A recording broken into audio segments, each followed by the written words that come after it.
Hello! So today I'm going to be talking about how biology, culture, and environment influence a specific outcome in relation to HIV infection. So as you can see, on the left side, on the left column, I have my independent variables in relation to the three categories, biology, culture, and environment. And beneath each category, I have my subtopics that I'm going to be explaining, which are my independent variables. And I'm going to connect these independent variables with the dependent variables on the right. And as the presentation progresses, you'll see that there's going to be an arrow that connects my independent to my dependent variables. I'm also going to go in the order of more susceptible / higher risk of contraction. I'm going to talk about that first. And then I'm going to talk about an independent variable that relates to being more vulnerable. And then lastly, I'm going to talk about independent variables that relate to prevention. Okay, so first, females have a higher risk of contracting HIV due to their unequal treatment in society.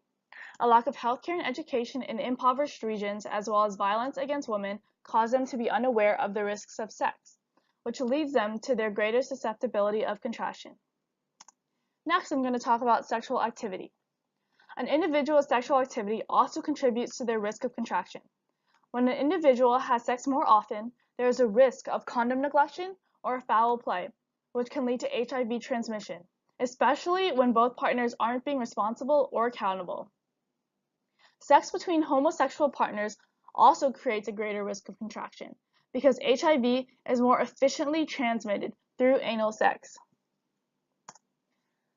Next, individuals born in Africa, which includes countries that are affected the most by HIV, such as Nigeria, and families / areas of lower economic status have the greatest risk of HIV contraction. The prevalence of poverty, lack of education, and sex trafficking has created a society that is unaware and unfazed to the consequences and transmission of HIV. This shows that by being born in a certain environment or region, or just by having a lack of resources, it can definitely influence the higher risk of contraction of HIV. Next, I'm going to be talking about vulnerability in relation to younger age and how being younger can affect that vulnerability. So the youth of an individual also leads to more vulnerability.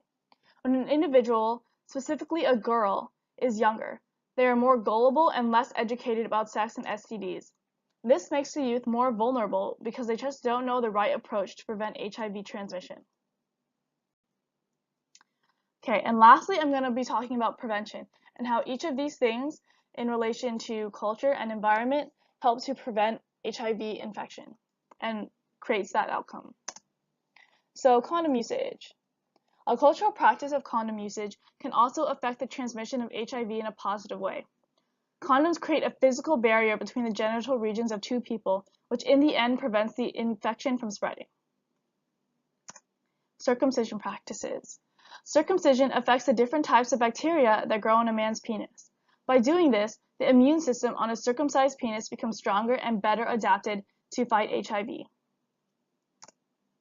Lastly, I'm going to be talking about sex and STD education. So sex and STD education is essential to preventing the transmission of HIV. By informing the public and youth, they will be more aware of the effects of HIV and be more accountable, leading to more responsible and safe sex. Okay, and those are my independent and dependent variables and how they relate to each other. Thank you.